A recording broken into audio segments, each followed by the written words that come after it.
ಒಂದು ಮಾವಿನ ಹಣ್ಣಿನ ಬೆಲೆ ಸಾವಿರಾರು ರೂಪಾಯಿ ಅಂದ್ರೆ ನಂಬ್ತೀರಾ?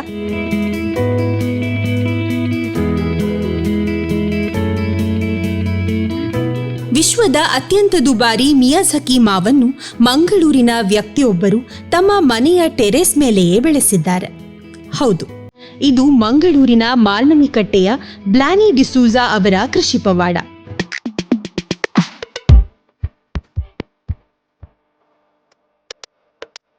ಕಳೆದ 20 ವರ್ಷಗಳಿಂದ ಟೆರೇಸ್ ಗಾರ್ಡನ್ ಮಾಡುತ್ತಿರುವ ಬ್ಲಾನಿ ಅವರು 3 ವರ್ಷಗಳ ಹಿಂದೆ ಜಪಾನ್ ಮೂಲದ ಮಿಯಾಝಕಿ ಮಾವಿನ ಗಿಡವನ್ನು ಗ್ರೋ ಬ್ಯಾಗ್ನಲ್ಲಿ ನೆಟ್ಟಿದ್ದರು.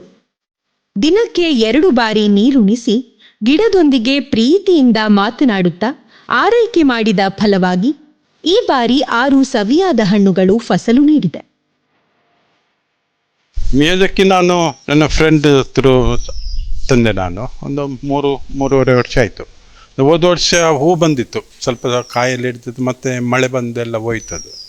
ಅದು ಈ ಸಲ ಒಂದು ನಸಿಬಿಗೆ ಒಂದು 3-4 ಗೆಲ್ಲಲ್ಲಿ ಬ್ರಾಂಚಲ್ಲಿ ಹೂವೆಲ್ಲ ಬಂದು ಎಲ್ಲದಲ್ಲಿ ಒಂದು 2-3 ಇತ್ತು. ಮತ್ತೊಂದು ನಡುವಿನಲ್ಲೆಲ್ಲ ಒಮ್ಮೆ ಬಿಸಿಲು. ಈ ಸಲ ವೆದರ್ ಸರಿ ಇಲ್ಲ ಈ ಸಲ, ಹಾಗೆ ಒಂದು 6-7 ಇತ್ತು. ಮತ್ತು 6 ನನಗೆ ತಿನ್ನಲಿಕ್ಕೆ ಸಿಕ್ಕಿತ್ತು. ಅಂದರೆ ಅಷ್ಟು ದೊಡ್ಡದು ಸೈಜ್ ಸಿಗಲಿಲ್ಲ, ಅಂದರೆ ಗ್ರೌಂಡಲ್ಲ, ಗ್ರೋ ಬ್ಯಾಗಲ್ಲಿ. ಆಗಿಂದ ಅವ್ರದ್ದು ಲೆಕ್ಕದಲ್ಲಿ ಒಂದು 300, 400, 500 ಗ್ರಾಮ್ ತನಕ ಬರಬೇಕಿತ್ತು. ನನಗೆ ಒಂದು 150-200 ಗ್ರಾಮ್ ಚಿಕ್ಕದಿತ್ತು. ಒಂದು 6 ಒಟ್ಟಿಗೆ ಮಾಡಿದರೆ 1-1.5 kg ಅಷ್ಟು ಇತ್ತು. ಆ ರುಚಿಯಲ್ಲಿ ವಿಶೇಷ ಎಂಥದೇ ಹಾಗೇನಿಲ್ಲ, ಅದು ಒಳ್ಳೆ ಇತ್ತು, ತುಂಬ ಒಳ್ಳೆ ಇತ್ತು. ತಿನ್ನುವಾಗ ಇನ್ನೂ ಸಹ ತಿನ್ನುವಂದಾಗ್ತಿತ್ತು, ಸ್ವೀಟ್ನೆಸ್ ಇಟ್ಟು. ಮತ್ತು ಸ್ಕಿನ್ ಸಹ ತಿನ್ಬೋದು. ಮತ್ತು ಅದರದ್ದು ಗೊರಟೆ ಹೇಳ್ತಾರೆ, ಅದು ತುಂಬ ತಿಳು, ಅಂದರೆ ಮಾಂಸ ಜಾಸ್ತಿ. ಹಾಂ, ಅದು ಮತ್ತು ಕಲ್ಲರ್ ನೋಡುವಾಗ ಒಂದು ತಿನ್ನುವಾಗ ಇನ್ನೂ ಸಹ ತಿನ್ನುವಾಗ ರುಚಿ ಸಹ ಒಳ್ಳೆಯಿತ್ತು.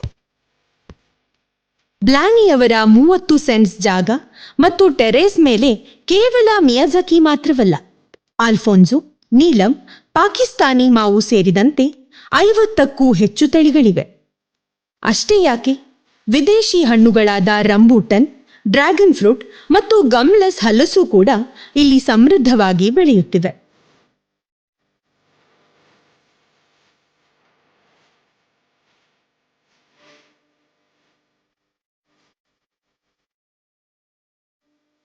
ಅದು ಕೋಟೆ ನಾನು ಅದು ಇನ್ನೂ ಸಹ ಕೋಟಿ ಹೇಳಿದರೆ ಒಳ್ಳೆದು. ಅಂದರೆ ನಮಗೆ ಹೇಳಲಿಕ್ಕೆ ಒಳ್ಳೆ ಆಗ್ತದೆ, ಬೇರೆಯವ್ರಿಗೆ ಹೇಳುವಾಗ ನಾವು ಕೋಟೆದು ಹಣ್ಣು ತಿಂತೇವೆ ಹೇಳಿ. ಹಾಗೆ ಅಂದರೆ ಸೇಲ್ ಮಾಡಲಿಕ್ಕೆ ಅಲ್ಲ, ಸೇಲ್ ಮಾಡಲಿಕ್ಕೆ ಇಲ್ಲಿ ಯಾರು ಸಹ ಅಷ್ಟಿಲ್ಲ. ಇಲ್ಲಿ ಮಲ್ಲಿಕಾಗಿ 250-300 ಹೇಳುವಾಗಲೇ ಮೇಲೆ ಕೆಳಗೆ ನೋಡ್ತಾರೆ. ಅದು ನಮಗೆ ನಾವು ಒಂದು ಖುಷಿ ನಮ್ಮಲ್ಲಿ ಇದೆ.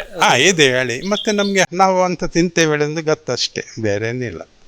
ಅದನ್ನೇ ನಂಬಿ ಬಿಸ್ನೆಸ್ ಮಾಡಲಿಕ್ಕೆ ಆಗಲಿಕ್ಕಿಲ್ಲ.